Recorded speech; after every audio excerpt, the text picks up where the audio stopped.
Hi friends, good evening. ఈ vlog వచ్చేసి ఉగాది రోజుది. ఆ రోజు పొద్దున్నే కల్లాపు చల్లేసుకొని ముగ్గులు వేసుకొని రంగులు వేసేసి గుమ్మాలకు పసుపు రాసి బొట్లు పెట్టేసుకొని మామిడాకు తోరణాలు కట్టేసి అరిటాకు కూడా కట్టేసుకొని ఇల్లంతా శుభ్రం చేసుకొని పిల్లల్ని లేపి వాళ్ళని కూడా ఫ్రెష్ అప్ చేయించి స్నానాలు అయితే చేయించేసి నేను కూడా ఫ్రెష్ అప్ అయ్యి ప్రసాదాలు అయితే చేశాను. అండ్ ఇక్కడ నాకు ముగ్గు అనేది సెంటిమెంట్ అండి.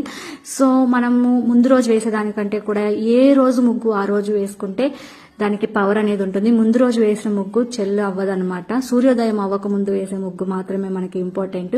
అండ్ ప్రసాదాల కోసం నేను పులిహోర, దద్దోజనము, గుగ్గిళ్ళు, రసము, వైట్ రైస్, భక్షాలు, బెల్లం పొంగలి అయితే చేశాను.